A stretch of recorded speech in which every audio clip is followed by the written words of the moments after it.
It was a slip of the thumb, a careless tap on a cracked screen in the sterile parking lot of a free clinic. Nara meant to send the blurry black and white ultrasound to her sister. Instead, she sent it to the ghost from 3 months ago, a man whose real name she didn't even know. 30 seconds later, the typing bubble appeared. Then, a single blood-freezing message. "Don't move. That is my child." The free clinic smelled loudly of industrial bleach and old damp wool. Nara sat on the edge of the examination table, the thin, crinkling paper loud against the sudden silence in the room. The ultrasound technician, a tired woman with a smudge of blue ink on her cheek, had just wiped the cold, slippery gel from Nara's stomach, using a rough paper towel that felt like sandpaper against her skin. 10 weeks. The technician had said, her voice devoid of inflection, a woman who delivered life-altering news 50 times a week. Give or take a few days. You want the printout? Nara had nodded because she didn't know how to form the word no. Now she walked out into the biting November afternoon. The air was thick with the scent of wet asphalt and the sharp metallic tang of diesel exhaust from the idling buses on the corner. She held the glossy square of paper in her coat pocket, her fingers obsessively tracing its sharp edges. It felt impossibly heavy. A 10-week-old heartbeat recorded in smears of grey and black felt like an anvil dragging her down into the concrete. Nara was 26. She worked a 50-hour-week split between pouring drinks at a midtown hotel bar and doing freelance transcription in the dead of night. Her bank account currently boasted a balance of $42. A baby wasn't a miracle. It was an eviction notice. She reached her car, a rusted Honda Civic that perpetually smelled of stale coffee and damp floor mats. She climbed inside the vinyl seat, cold and unyielding against her spine. Her hands were shaking. Not a delicate cinematic tremble, but a violent, ugly shudder that made it difficult to get the key into the ignition. She didn't turn the car on. The quiet of the cabin pressed inward. She needed to tell Diane. Diane, her older sister, who would sigh heavily, call her an idiot, and then immediately start calculating the cost of prenatal vitamins. Nara pulled her phone from her purse. The screen was spiderwebbed with cracks across the top right corner, distorting the time 4:12 p.m. Her thumbs were numb from the cold. She opened her messages, her breath hitching in her throat as she tapped the camera icon, snapped a quick, glare-filled photo of the ultrasound resting on her steering wheel, and attached it. She typed blindly the tears she had been fighting, finally spilling over hot and stinging against her cold cheeks. "I'm freaking out. It's real.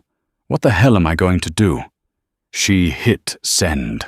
She dropped her head against the steering wheel, the hard plastic pressing a dull ache into her forehead.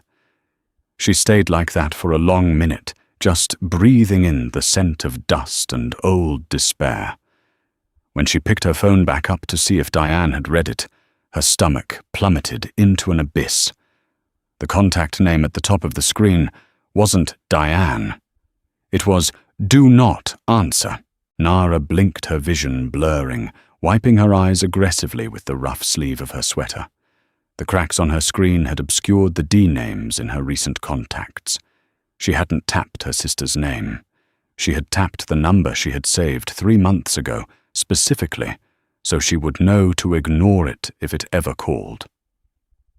The guy from the hotel. Gideon. Panic, sharp and metallic, tasted like pennies in the back of her mouth. No, no, no. Her thumb hovered over the message, desperately trying to unsend, to delete, to do anything to pull the data back from the cell towers. But the little blue text bubble just sat there, mocking her. Beneath it, a tiny grey word appeared. Read 4:14 p.m. Nara stopped breathing. The silence in the car was suddenly deafening. The ticking of the cooling engine sounded like a bomb timer. 3 months ago, it had been a Tuesday. She had been exhausted, her feet throbbing in cheap orthopedic shoes, her uniform smelling of spilled gin and citrus. He had been sitting at the end of her bar, a man in a bespoke charcoal suit that cost more than her car. He had knuckles that looked like they had been broken and reset, and eyes the color of old wet slate. He had ordered bourbon neat and hadn't looked at his phone once, when her shift ended at 2 a.m. He was standing outside in the rain under the hotel awning. He hadn't asked for her number. He had just looked at her entirely still and said, "You look like you need to forget your own name for a few hours." She had gone with him to his suite. It wasn't romantic. It was raw, a desperate collision of two exhausted people in the dark. He smelled of bergamot, cold rain, and danger. She had slipped out at 5 a.m. while he was sleeping, leaving no note, taking only the memory of how heavy and warm his arm had felt, draped across her waist. He had somehow gotten her number from the hotel registry, she assumed, and had texted her once you left. She had saved the number as "do not answer," and never replied. Now on the cracked screen of her phone, 3 pale grey dots appeared. He was typing. Nara's chest tightened to the point of pain. She threw the phone onto the passenger seat as if it were burning hot. She shoved the key into the ignition and cranked it. The engine sputtered, whined, and finally caught. The phone pinged, a sharp, cheerful sound that violently contrasted with the nausea rolling through her. She forced herself to look. "Don't move. That is my child." Nara didn't listen. She threw the car into drive and slammed her foot on the gas. The drive back to her apartment was a blur of smeared taillights and the rhythmic grating squeak of her failing windshield wipers. The rain had picked up, turning the city into a slick grey watercolor. Nara drove erratically, checking her rearview mirror every 10 seconds, paranoid that every dark SUV behind her was him. How did he even know, she thought, her mind spinning uselessly? It could have been anyone's. I could be married. I could have a boyfriend.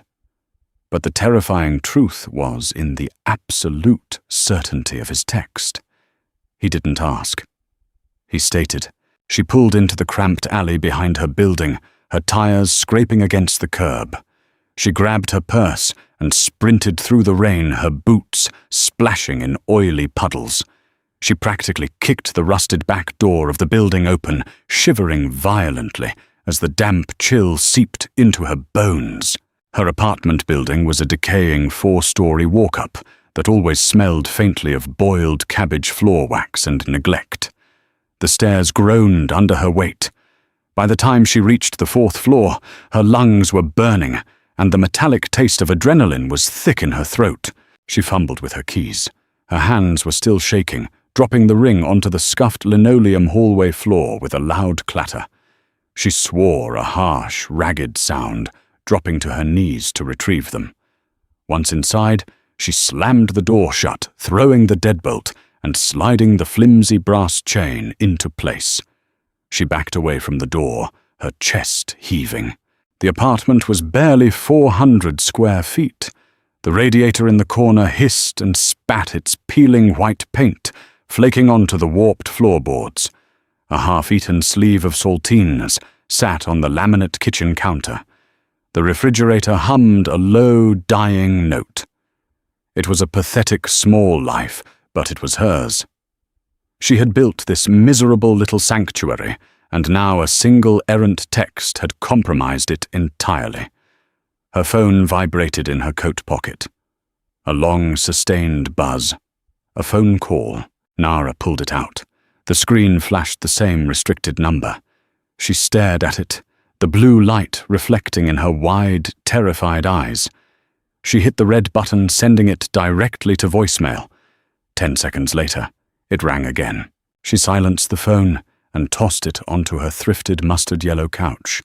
She walked into her tiny kitchen and turned on the faucet, letting the cold water run over her wrists. She felt entirely disconnected from her body. The ultrasound photo was still in her pocket. She pulled it out and laid it flat on the counter, smoothing the curled edges. The contradiction in her chest was agonizing. An hour ago, this piece of paper was a tragedy. Now it was a piece of evidence, a tether connecting her to a man who possessed a quiet, terrifying kind of gravity. She remembered the scars on his hands.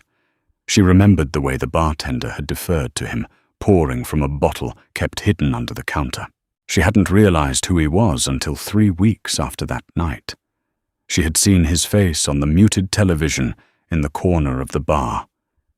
Gideon Costa. The news anchor had used words like syndicate extortion and acquitted. She had dropped a glass of gin, the shards exploding across the rubber mat behind the bar. She had spent the next 2 months praying her period was just late from stress. The phone on the couch stopped vibrating. A moment of profound silence settled over the apartment. The radiator ticked. The rain lashed against the single dirty window. Nara leaned over the sink, breathing through her mouth, trying to suppress the bile rising in her throat. She was going to pack. She would throw some clothes into a duffel bag, take her tips from the jar, and drive to Diane's place in the suburbs. Diane would hide her. She walked back toward the living room, grabbing her phone. The screen lit up with a new text. "You declined my call. I am tracking the GPS on your phone. You have 5 minutes to open your door. Nara or I will remove it from the hinges." She stopped dead. The air in her lungs vanished. "He knows my name." She had told him her name was Chloe. She had lied to his face, in his bed in the dark. A heavy, sickening dread pooled in her stomach. If he knew her real name, he knew where she lived. He knew where she worked. He knew about the parking tickets she couldn't pay and the sister she relied on. She looked at the door. The brass chain suddenly looked like it was made of tin foil. She glanced at the fire escape outside her window. The iron was rusted red, slick with rain, leading down to an alley filled with broken glass and dumpsters. She was pregnant. She couldn't climb down a wet fire escape in the dark. She was trapped. A fierce, irrational anger flared through her panic. It was her mistake, yes, but he had no right. He was a criminal, a man who bought his way out of indictments. He couldn't just claim a child she hadn't even decided if she could keep. She marched to the door, intent on yelling through the wood, intent on telling him to go to hell to call the police. But as she reached for the handle, the noise in the hallway stopped. The faint sounds of the neighbors' televisions, the creaking of the building, it all seemed to mute itself. Then came the sound. Heavy, deliberate footsteps on the landing. The squelch of expensive wet leather against the linoleum. Slow, rhythmic, unhurried. Nara backed away, her hands, flying to cover her mouth, trapping a sob. The footsteps stopped directly on the other side of her door. For a long, agonizing moment, nothing happened. There was only the thick, suffocating tension separating them. Then a knock. It wasn't a frantic, angry pounding. It was 3 sharp, precise raps of a heavy knuckle against the cheap veneer of her door. Knock! Knock! Knock! It sounded like an executioner's gavel. Nara stood frozen in the center of her faded, frayed rug. Her heart was hammering against her ribs so violently she was sure the man in the hallway could hear it. Nara. His voice bled through the cheap wood of the door.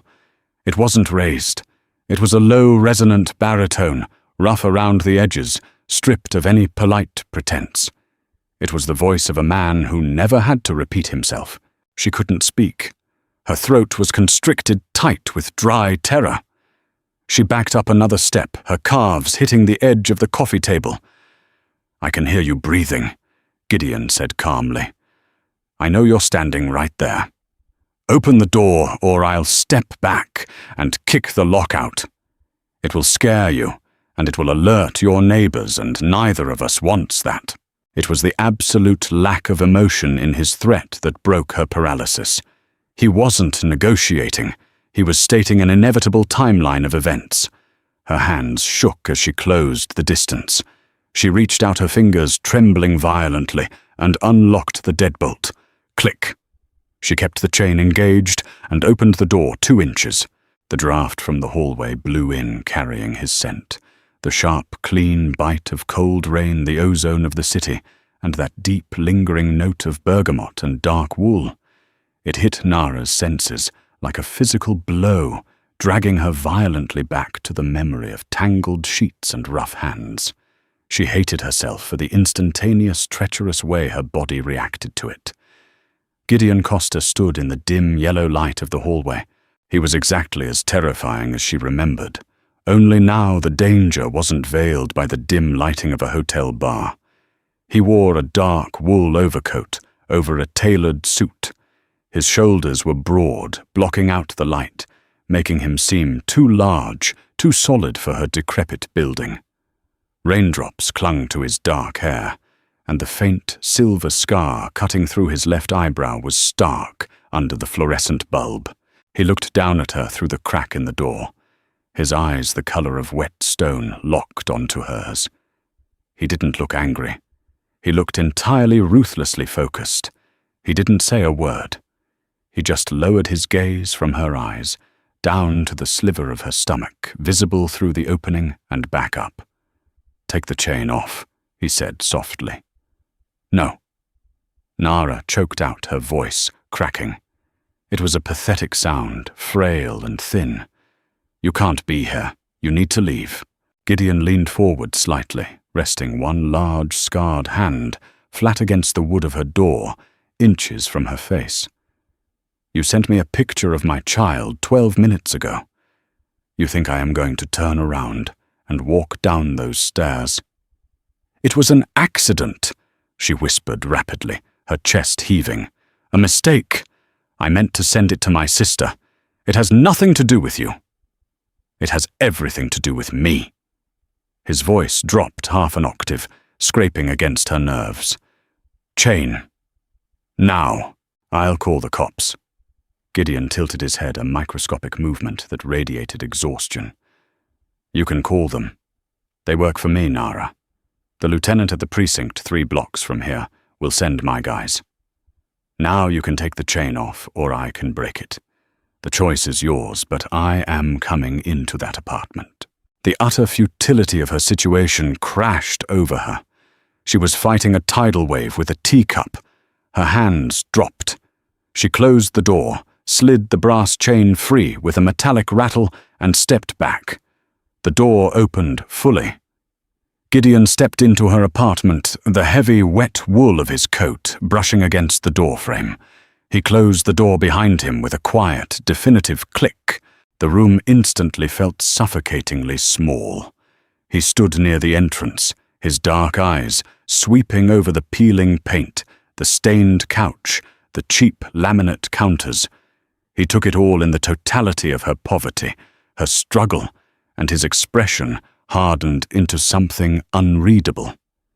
Nara crossed her arms tightly over her stomach, a defensive, instinctual gesture she didn't even realize she was making. "How did you know my name?" she asked, her voice trembling but gaining a fraction of volume. "I told you my name was Chloe." Gideon finally looked back at her. "You left a thumbprint on a heavy crystal whiskey glass in my suite. You think I let people sleep in my bed without knowing exactly who they are." Nara felt the blood drain from her face. "You ran my prints." "I ran your prints," he confirmed, reaching into the inner pocket of his coat. Nara flinched, stepping back, but he only pulled out a slim black leather wallet. "Nara Jane, 26. No criminal record. 2 jobs. Sister named Diane, living in the suburbs. Credit score of 540, mostly due to medical debt from a broken wrist 2 years ago." "You're a psychopath," she breathed, genuinely horrified. The invasion of privacy felt violent, like he had reached inside her chest and inspected her organs. "I'm cautious," Gideon corrected, taking a slow step toward her. Nara stepped back, keeping the kitchen island between them. I woke up in an empty bed. I needed to know if you were a honey trap sent by the Russian outfit in Queens, or just a girl who got scared in the light of day. I found out it was the latter. I made sure you got home safe and I left you alone." He paused, his eyes dropping to her crossed arms, to the protective curve of her posture. "Until today. It's none of your business." She snapped, a sudden desperate flare of defiance igniting in her chest. "It's a cluster of cells. It's a disaster. It's not your child. It's my problem." Gideon's jaw tightened, the muscle feathered near his ear, the only outward sign of the immense restraint he was exercising. He walked slowly toward the counter, stopping inches from where the glossy ultrasound photo lay flat on the laminate. He didn't touch it immediately. He stood over it, staring at the black and grey static, at the tiny bean-shaped smudge in the center of the frame. Nara watched him, her breathing shallow. She expected him to scoff, to demand a paternity test, to throw money at her, to make it go away. That was what men like him did. They erased mistakes, but Gideon slowly raised his hand and pressed his fingertips to the slick paper. He traced the edge of the image, his touch impossibly gentle for hands that were scarred from violence. When he looked up, the cold, calculating detachment in his eyes was gone. In its place was a fierce, possessive darkness that terrified her more than any threat he could have made.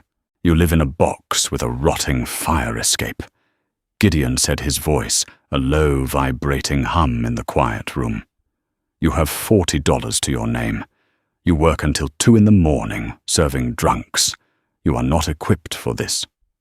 "I didn't ask for your evaluation," Nara fired back, her eyes burning with fresh tears of humiliation.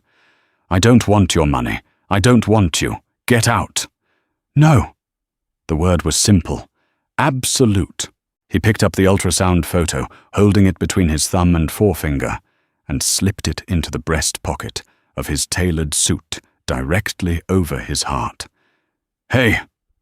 Nara lunged forward, her anger finally eclipsing her fear. "Give that back." "That's mine." Gideon caught her wrist as she reached for him. He didn't grip it hard. He held her with a terrifyingly measured strength, his thumb pressing directly over her frantic pulse. The contact sent a shockwave of heat up her arm. She gasped, freezing in place. He stepped into her space, his towering frame forcing her to tilt her head back to look at him. The smell of bergamot wrapped around her, suffocating and intoxicating. "It's ours." He corrected his voice, a whisper that scraped against her skin. "Go pack a bag, Nara. You're leaving this apartment tonight, and you are not coming back." Nara yanked her arm back. The sudden movement sent a sharp, pulling ache through her shoulder, but Gideon let her go instantly, his hand dropping to his side. He didn't need to hold her by force. The claustrophobia of the room and the absolute certainty in his eyes were restraints enough. "I have a job," she said. Her voice was shaking, but she forced the words out, grasping at the frayed edges of her independence. "I have a shift tomorrow at 4. If I don't show up, they'll fire me." Gideon looked at her entirely unimpressed. "They'll fire you. You'll lose a job that pays you minimum wage to stand on swollen feet until your spine compresses. I'll send someone to collect your final check." "You can't just dictate my life. I am currently dictating it." He replied, his tone conversational, as if they were discussing the weather. "You have 10 minutes, Nara. Pack what you need. Leave the furniture. It's infested anyway." He turned his back on her, walking toward the single window in her living room. He pulled the dusty, yellowed blind aside with one finger, staring down at the rain-slicked street below. He was giving her privacy, a small, calculated concession that only made her angrier. Nara stood frozen for a full minute, her nails digging into her palms. She wanted to run. She wanted to scream. But the reality of her bank account, $42, and the crushing weight of the ultrasound photo in his pocket anchored her feet to the warped floorboards. She was exhausted. a deep, bone-hollowing exhaustion that had settled into her marrow over the last 3 years. The fight in her was a dying ember, and Gideon Costa was pouring ice water on it. She walked into her bedroom, a space barely larger than a walk-in closet. The mattress lay on the floor covered in a faded, mismatched quilt. The smell of dust and old laundry detergent hung heavily in the air. She pulled a duffel bag from beneath the bed. The zipper was broken, sticking halfway. She began shoving things inside. Not everything, just the necessities. 3 pairs of worn jeans, 5 cotton shirts, a thick grey sweater that smelled like Diane's perfume, her toothbrush, a half-empty bottle of cheap, generic prenatal vitamins she had bought at the pharmacy 2 hours ago. She paused, holding the plastic bottle. It rattled loudly in the quiet room. A sharp, stinging tear escaped her eye, tracking a hot line down her cold cheek. She wiped it away savagely with the back of her hand. She wasn't going to cry. Not while he was in the next room. She grabbed a shoebox from the top shelf of her makeshift closet birth certificate Social Security card, a handful of Polaroids of her and Diane from a decade ago. She stuffed it into the bag. That was it. 26 years of life condensed into 20 pounds of cheap canvas. She walked back into the living room. Gideon turned from the window. His eyes flicked to the bag, then to her face, reading the fresh red rims of her eyes. He didn't comment on it. He closed the distance between them, reaching out and taking the duffel bag from her shoulder. The strap slid roughly against her neck. It was heavy for her. In his grip, it looked like it weighed nothing. "My keys," she mumbled, gesturing vaguely toward the kitchen counter. "Leave them," he said, opening the front door and stepping into the hallway. "You won't be coming back."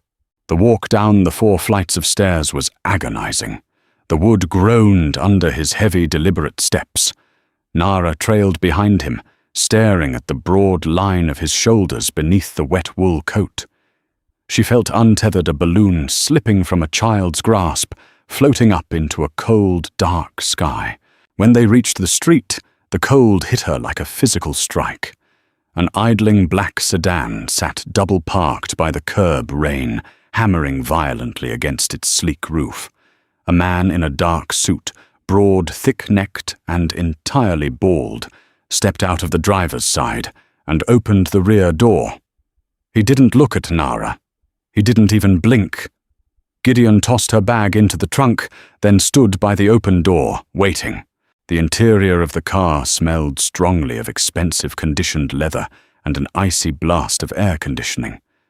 Nara hesitated on the curb. The rain soaked her hair, plastering it flat against her skull. Water dripped down the back of her neck, raising goosebumps along her spine. "Get in, Nara," Gideon said quietly, over the roar of the downpour. She climbed in. The seat was firm, unforgiving leather. Gideon slid in beside her, the door shutting, with a heavy, vacuum-sealed thunk that instantly cut off the sound of the storm outside.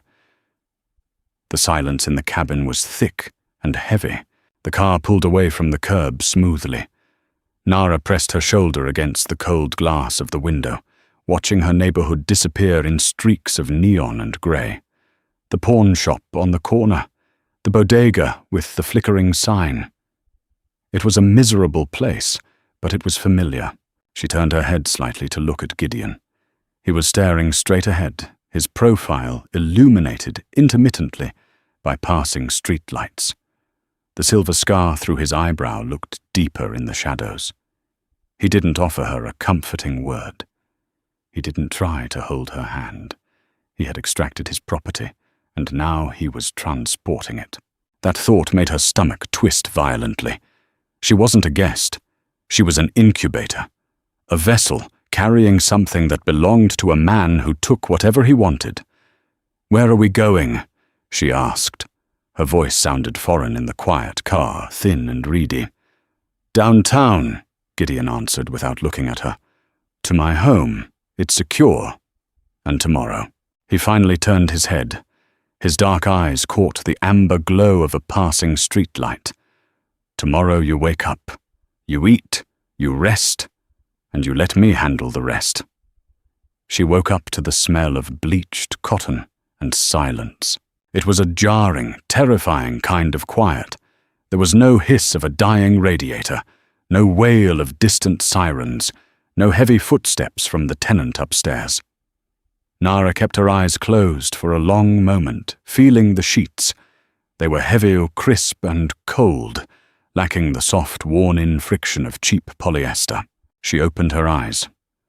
The room was massive, decorated in varying shades of slate steel and charcoal. A wall of floor-to-ceiling windows offered a panoramic view of the city skyline, grey and overcast under the morning light. The glass was so thick it muted the world entirely. She sat up, the heavy duvet pooling around her waist. She was wearing a grey t-shirt she had packed, but she felt entirely exposed. A soft knock sounded at the heavy oak door. Before she could answer, it opened. Gideon stepped inside. He had traded the suit for a dark grey Henley and black trousers. Without the structured wool of his coat, the dense, heavy muscle of his chest and arms was overwhelmingly apparent. He held a tray. "It's 8 a.m., he said, his voice a low gravel that seemed to vibrate in the large room.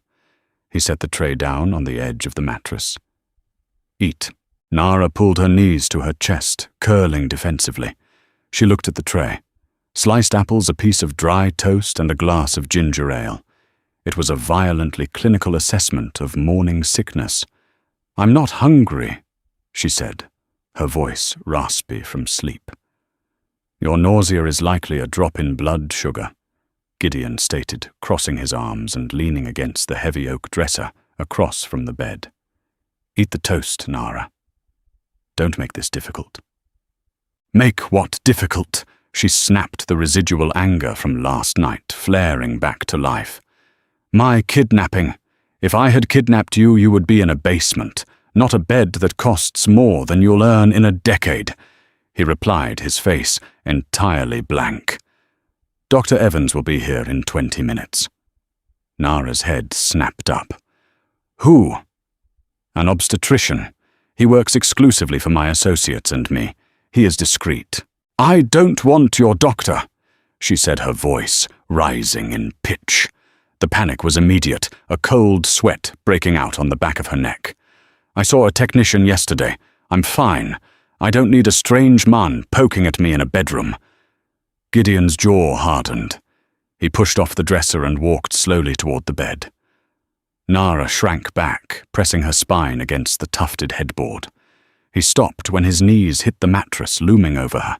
"You went to a free clinic that uses ultrasound machinery from 2 decades ago," he said, his voice dropping an octave, slipping into that quiet, terrifying tone he had used in the hallway. "You live off saltines and shift meals. You are underweight, exhausted, and carrying my child. Dr. Evans is going to draw your blood, check your vitals, and prescribe proper vitamins. You are going to let him." "And if I refuse?" She challenged, her chin trembling despite her best efforts to keep it steady. Gideon leaned down, bracing his scarred hands on the mattress on either side of her hips. The smell of bergamot and bitter coffee enveloped her. "You won't. Because you are terrified that you are going to mess this up, and you know I can prevent that." It was a surgical strike. A brutal, unflinching read of her deepest, most guarded fear. She had spent the entire night staring at the ceiling, wondering if the stress of the last 24 hours was going to induce a miscarriage, wondering if the 2 gin and tonics she drank before she knew she was pregnant had already done irreversible damage. Her throat clicked as she swallowed hard. She looked away, staring at the grey grain of the tray. "Fine. Good." Gideon straightened up, the oppressive weight of his presence lifting slightly. He reached into his pocket and pulled out a sleek black smartphone, tossing it onto the mattress beside her. "Your old phone is gone. This one is encrypted. My number is the only one saved." Nara snatched the phone, her fingers digging into the metal casing. "I need to call Diane. If I don't check in, she'll call the police. She knows about the clinic. She knows I'm pregnant." Gideon paused at the door, his hand on the brass handle. "You can call her. Tell her you found a private live-in nannying job for a wealthy family downtown. Tell her the pay is excellent, but you signed a strict NDA and won't be able to see her for a while." "She won't believe that." "She will," Gideon said softly, "because yesterday I had $5,000 transferred into her checking account to cover the back rent she owes on her apartment. She'll believe whatever you tell her because she needs the money to keep coming." Nara felt the blood drain from her face. Her chest tightened so painfully she couldn't breathe. He hadn't just investigated her. He had investigated her sister. He had found Diane's weakness and plugged it with cash, effectively buying Nara's alibi. "You're a monster," she whispered the words tasting like ash. Gideon looked back at her, his expression utterly devoid of remorse. "I'm a father protecting his investment. Eat your toast, Nara. The doctor is waiting." The door clicked shut behind him, sealing her inside the sterile, silent cage. By 8 in the evening, the walls of the penthouse felt like they were shrinking. The doctor's visit had been a humiliating clinical affair. Dr. Evans, a man with cold hands and a perfectly tailored suit, had drawn 6 vials of blood, taken her blood pressure, and left behind 3 bottles of heavy, high-grade prenatal supplements. He had spoken mostly to Gideon, who had stood in the corner of the room, the entire time his arms crossed, watching the proceedings with the detached intensity of a hawk watching a field mouse. Now Nara was pacing. The penthouse was massive, 2 floors connected by a floating glass staircase. She was confined to the upper level, which consisted of her bedroom, a massive ensuite bathroom, and a small sitting area. She needed a glass of water. She refused to use the intercom beside her bed to call for someone. She wasn't a prisoner. She opened her door and stepped out onto the glass landing. The sound drifted up from the lower level, low, murmuring voices, the heavy clink of crystal against wood, the sharp, distinct smell of cigar smoke and expensive dark liquor. Nara crept to the edge of the glass railing, keeping to the shadows. She looked down into the sprawling living room below. 4 men sat around a massive slate coffee table. 3 of them were dressed in suits, their postures rigid, their faces grim. The 4th was Gideon. He sat in a low leather armchair, his jacket off his tie, loosened the sleeves of his shirt rolled up to his elbows. A heavy, squat crystal glass rested in his right hand. On the table between them lay a thick manila envelope and what looked undeniably like a suppressed handgun, dull and black against the stone. Nara's breath hitched in her throat. The reality of who he was, what he did, crashed over her all over again, stripping away the sterile veneer of the penthouse. This wasn't just a rich man throwing his weight around. This was a man who ordered violence over morning coffee. "The port strike is holding up the shipment," one of the men was saying, his voice rough. "Costa, if the union boss doesn't authorize the unload by midnight, we lose $3 million in product-to-moisture damage." Gideon took a slow sip of his drink.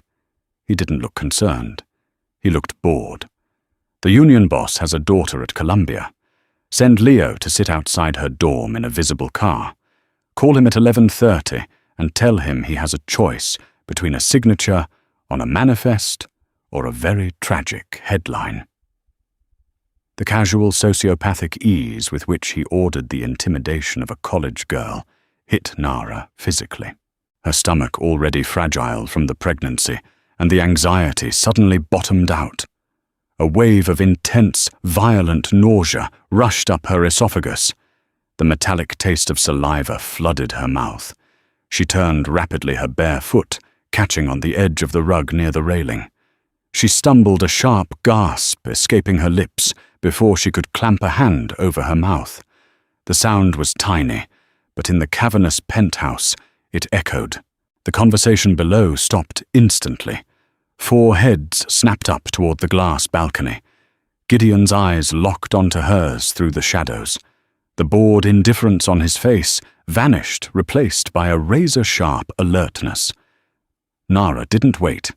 The nausea was critical. She bolted back toward her bedroom, her hand clamped over her mouth, throwing the heavy oak door open and rushing straight into the bathroom. She hit her knees on the cold marble floor, just as her stomach violently rejected the dry toast and ginger ale from that morning. She gripped the edges of the toilet bowl, her knuckles white, her body shuddering as she dry-heaved the raw, burning acid tearing at her throat. The heavy thud of footsteps rapidly approached her room.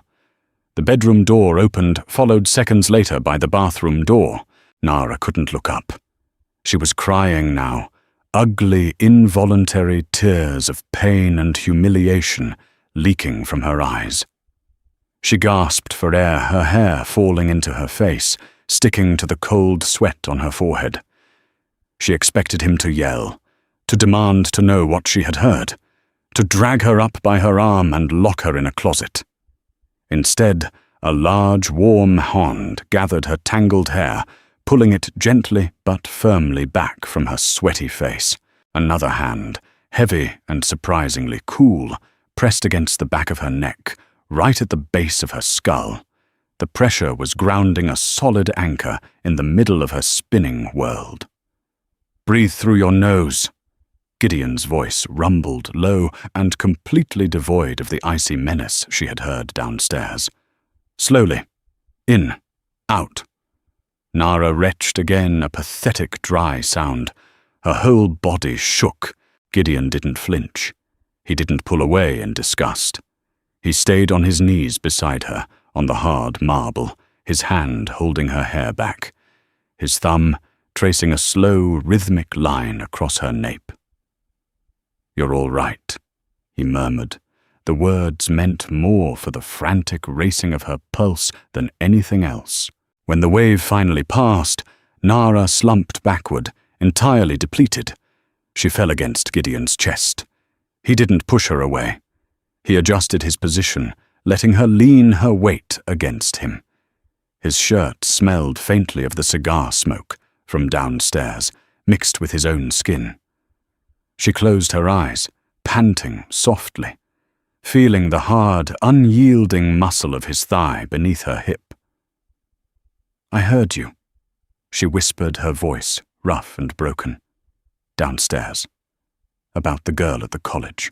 The hand on the back of her neck stilled. The silence in the bathroom stretched tense and brittle. "You shouldn't be wandering," he said softly. "You're a monster." She repeated the accusation from that morning, but this time there was no fire in it. Just a weary, defeated resignation. Gideon shifted, reaching up to flush the toilet, before pulling a clean, damp washcloth from the counter. He wiped the cold sweat from her forehead, his touch remarkably precise, devoid of any unnecessary roughness. "I am whatever I need to be to ensure what is mine remains untouched." Gideon said, his dark eyes dropping to her pale face. "You carry my blood, Nara. That makes you a target to men far worse than me. I do what I do downstairs so that you can safely vomit in a marble bathroom upstairs." He stood up effortlessly, lifting her from the floor with him. He held her by the waist, steadying her trembling legs until she caught her balance. "Go to bed," he ordered, gently turning her toward the door. "And don't eavesdrop again. You won't like the things you hear." Nara walked back to the bed, crawling under the heavy duvet. She pulled the covers to her chin, watching as Gideon stepped out of the bathroom, turned off the main light, and pulled her bedroom door shut behind him. The click of the latch echoed in the dark. She touched the back of her neck where the ghost of his heavy, warm hand still lingered. The contradiction tore at her chest. He was the most dangerous thing in her life, the man who had ripped her from her home and ordered hits over whiskey. Yet kneeling on the cold marble floor, his hand steadying her trembling frame, she had felt something utterly terrifying. She had felt safe. The sleek black smartphone felt as heavy as a brick in Nara's palm. She sat on the edge of the massive, unmade bed, staring at the blank screen. Gideon had left her alone 30 minutes ago, closing the heavy oak door with a quiet finality that echoed in her chest. She needed to hear Diane's voice. She needed her sister to sound frantic, to tell her she had already called the police to anchor Nara to the reality she had known just 24 hours ago. Her thumb pressed the screen, dialing the familiar sequence of numbers from memory. The phone didn't even ring fully before it connected. "Hello." Diane's voice filtered through the speaker, but it was wrong. It wasn't tight with panic or exhaustion. It was light, buoyant. A tone Nara hadn't heard since they were teenagers, before the weight of their mother's medical debts and the crushing reality of adult poverty had ground them both down. "Diane," Nara breathed, her voice cracking. "It's me." "Nara, oh my God, you crazy bitch." Diane laughed, a bright, startling sound. "Why didn't you tell me a live-in nanny for a venture capitalist? When did you even interview for that?" A cold, heavy knot formed in the pit of Nara's stomach. The metallic taste of defeat rose in the back of her throat. Gideon's script had been swallowed whole. It happened fast. Nara managed to say, her fingers digging into the plush grey duvet. "Are you okay? Did you get something in your account? Did I get something?" Diane scoffed the sound, rich with disbelief and pure, unadulterated relief. "Nara, there was a $5,000 signing bonus wired to my checking account at noon. The memo just said advance. I paid the back rent. I paid the electricity. I actually bought groceries that didn't come from the discount bin. It's a miracle. You're a miracle." Nara closed her eyes. The tears didn't come. She was too hollowed out. Gideon hadn't just bought her an alibi. He had surgically removed her only reason to run. If Nara disappeared now, if she went to the police, the money would vanish. The venture capitalist story would crumble, and Diane would be thrown right back into the suffocating jaws of eviction and debt, this time with the added terror of knowing her sister was mixed up with the syndicate. Gideon had locked the cage from the outside, but he had used Diane to lock it from the inside, too. "I'm glad Nara whispered. "I have to go. They're strict about phone use while I'm working." Of course. Keep your head down and do whatever they ask, Nara. This is our way out. I love you." "I love you too." Nara ended the call. The screen went black, reflecting her pale, exhausted face. She accepted the narrative. Nara jumped, her heart slamming against her ribs. Gideon was standing in the doorway. He leaned against the frame, his dark eyes unreadable. He had changed into a fresh shirt, the sleeves rolled up, revealing the map of pale, jagged scars crisscrossing his thick forearms. He didn't look triumphant. He just looked factual. "You didn't have to do that," Nara said, her voice shaking with a potent mix of resentment and despair. "You didn't have to use her. I removed a variable," Gideon corrected, stepping into the room. "Hunger makes people desperate. Debt makes them reckless. Your sister is no longer hungry or in debt. Therefore she will not come looking for you, and she will not attract the attention of the police. It was a tactical necessity." He walked over to the bed and picked up the empty tray from her morning attempt at eating. "Dinner is on the table downstairs. You will eat." Nara followed him down the floating glass staircase. The lower level of the penthouse was vast, decorated in cold stone, dark leather, and brushed steel. It felt less like a home and more like a high-altitude fortress. The dining table was a massive slab of raw-edge walnut. Only 2 places were set at opposite ends. Nara sat down, the heavy, upholstered chair swallowing her small frame. A private chef had laid out a spread roasted chicken, steamed asparagus, and a mound of buttery mashed potatoes. It smelled rich and complex, but to Nara's volatile stomach, it smelled vaguely of wet earth and copper. Gideon sat at the head of the table. He poured himself a glass of dark red wine and began cutting his steak. The clink of his silver knife against the porcelain plate was loud in the cavernous room. Nara stared at her food. She picked up her fork, pressing the tines into the potatoes, but didn't lift it. "I am not a pet," she said into the heavy silence. Gideon paused, his knife resting on the plate. He looked down the length of the table at her. "I haven't treated you like one. You locked me in a tower. You bought my family. You told me when to sleep and when to eat." She dropped the fork. It hit the plate with a sharp clatter. "I am 26 years old. I am pregnant, not paralyzed. If you keep me trapped in these rooms, staring at these grey walls for the next 7 months, I will lose my mind. And a psychotic mother isn't good for your investment." She used his word like a weapon, spitting it across the table. Gideon didn't flinch. He picked up his wine glass, taking a slow sip, his eyes never leaving hers. The silence stretched thick and suffocating. Nara felt her pulse hammering in her throat, wondering if she had pushed too far, wondering what a man who ordered extortion for breakfast did when he was defied at dinner. "What do you want, Nara?" he asked quietly. "I want to breathe real air," she demanded, her voice gaining strength. "I want access to books. I want to walk outside without feeling like I'm going to be shot. I need some semblance of a life, or I'm going to rot in here." Gideon considered her for a long, agonizing moment. Then he nodded once. "You will have unrestricted access to the library on the East Wing. Tomorrow I will have a tablet brought to you, loaded with whatever reading material or shows you want. It will not have an internet browser, and it will not have a communication interface." He set his glass down. "As for going outside, you will leave this penthouse twice a week. But you will never leave it without me. Are these terms acceptable?" It was a negotiation, cold, sterile, and entirely imbalanced, but it was a fraction of an inch of ground. Nara picked up her fork. "Yes." "Then eat your chicken," he commanded softly. By late January, the city was buried under a thick, suffocating blanket of dirty slush and grey ice.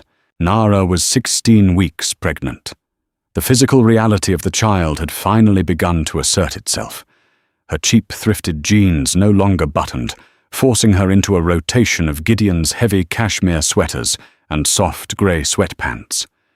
She had a small, hard bump right above her pelvis, a tangible, undeniable lump of flesh and bone that dictated her every waking moment. The cabin fever had set in exactly as she predicted. Despite the sprawling library and the massive television, the penthouse felt like a pressurized submarine running out of oxygen. The air was recycled dry and smelled perpetually of lemon polish and Gideon's bergamot cologne. She needed to feel the bite of cold wind on her face. "I want to go to the park," she told him on a Tuesday morning.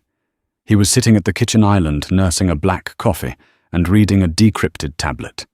He wore a dark grey turtleneck that made his shoulders look impossibly broad. He didn't look up.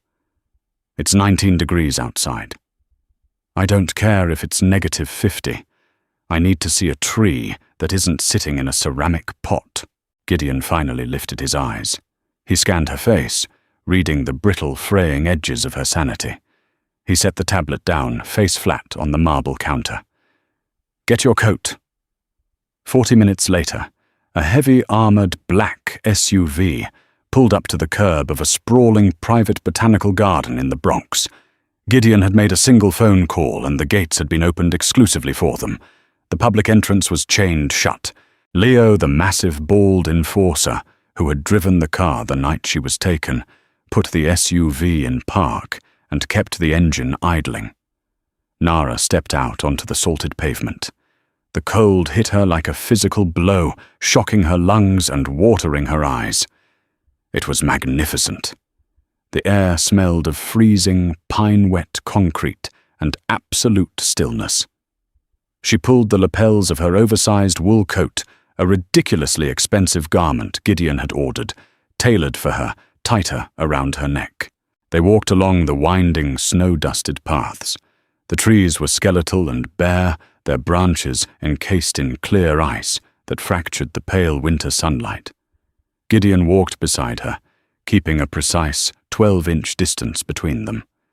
He was a silent, looming presence, his head constantly swiveling on a subtle pivot, his dark eyes scanning the empty tree lines, the shadows beneath the stone bridges, the blind corners. He wasn't enjoying the walk. He was patrolling it. "You can relax," Nara muttered, her breath pluming in white clouds in the freezing air. "There's literally no one here." "Complacency gets people put in the ground," Gideon replied, his voice a low, gravelly hum. "You enjoy the trees.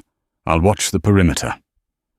They turned a corner near a frozen, stone-lined koi pond. That was when the stillness shattered. A man stepped out from behind a thick cluster of evergreen shrubs blocking the path. He wasn't a groundskeeper.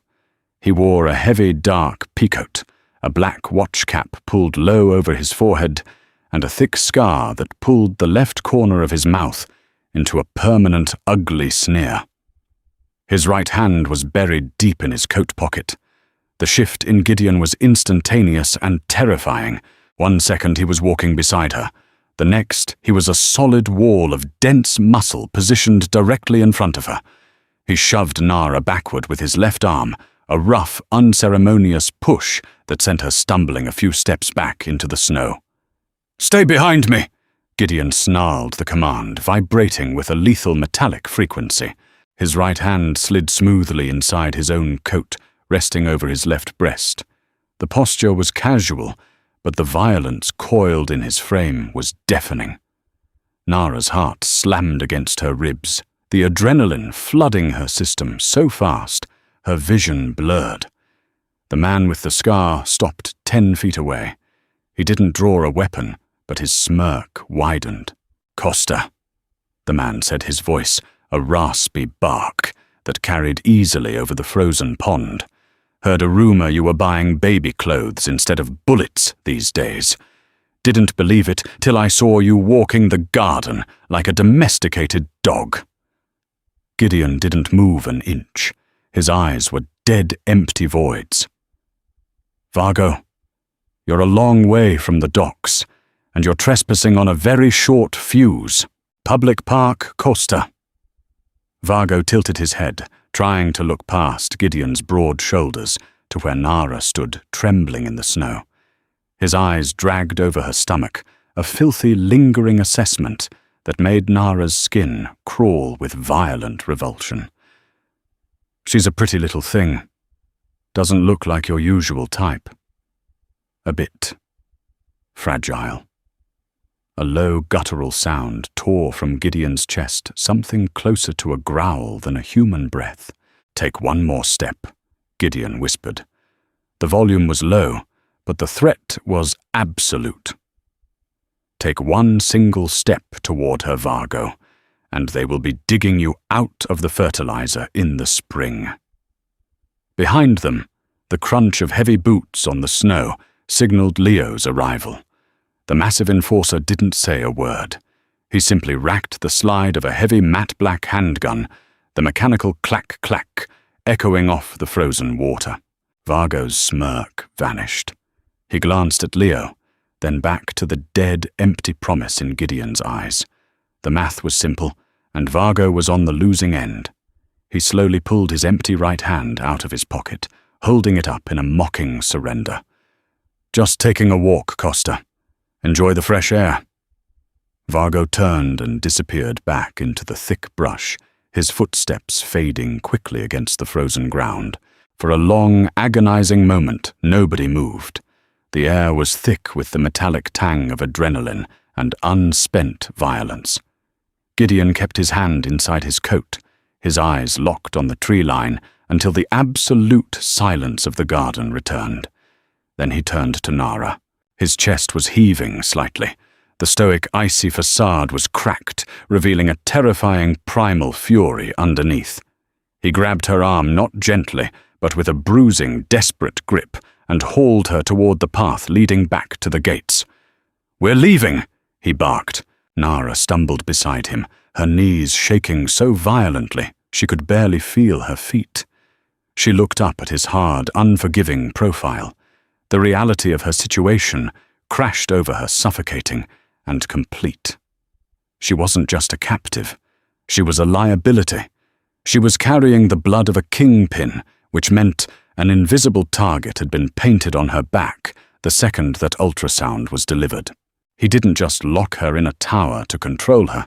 He locked her in a tower because the world outside wanted to rip her apart to get to him. The ride back to the penthouse was consumed by a suffocating, airless silence. Nara pressed herself into the furthest corner of the leather back seat, her arms wrapped tightly around her midsection. She was shivering a deep, bone-rattling tremor that had nothing to do with the winter air. Gideon sat beside her, but he might as well have been a different species. The lingering violence radiated off him in waves. He stared out the tinted window, his jaw clenched so tightly the muscle flickered erratically. He was already doing the math, already planning the retaliation. Vargo had looked at what was his, and in Gideon's world, that was a capital offense. When they finally stepped out of the private elevator and into the penthouse, the dry, warm air of the apartment hit Nara, triggering a violent adrenaline crash. Her legs gave out. She didn't fall to the floor. Gideon caught her, his massive arms wrapped around her waist, hoisting her up against his chest with effortless strength. The smell of bergamot cold wool and the faint, acrid scent of gunpowder clung to him. He carried her to the velvet sofa in the center of the living room and set her down, gently stepping back immediately, as if her touch burned him. He walked to the wet bar, grabbed a heavy crystal decanter, and poured 2 fingers of amber liquid. He didn't drink it. He just gripped the glass, his knuckles turning white, staring blindly out the floor-to-ceiling windows at the grey cityscape. Nara curled her legs beneath her, pulling the heavy cashmere sweater tight. "Who was he?" she asked. Her voice was thin, reedy, barely breaking the silence. Gideon didn't turn around. "A loose end. One that works for a rival syndicate out of the shipyards. One that will be tied up before the sun goes down tomorrow." Nara flinched. The casual certainty of murder. She closed her eyes, resting her hand lightly over the hard swell of her stomach. She was carrying a child who would inherit this blood, this violence, this paranoia. As her hand pressed against the tight fabric of her sweatpants, she felt it, a strange sensation deep in her lower abdomen. It wasn't a cramp, it wasn't digestion. It felt like a tiny, erratic flutter, like a moth trapped in a glass jar, beating its wings against the sides. Nara gasped a sharp, sudden intake of air. Gideon whipped around the whiskey glass, hitting the stone bar with a sharp clack. He crossed the massive room in 3 massive strides, dropping to his knees on the rug directly in front of her. The cold, lethal mask was gone, replaced by raw, unpolished panic. "What is it?" he demanded, his hands hovering inches from her legs, afraid to touch her. "Are you cramping? Are you bleeding? I'm calling Evans." "No." Nara breathed, her eyes wide. She reached out. Her hand was trembling, but her grip was firm. She grabbed his thick, scarred wrist. Gideon froze, his breath hitching as she pulled his heavy hand toward her.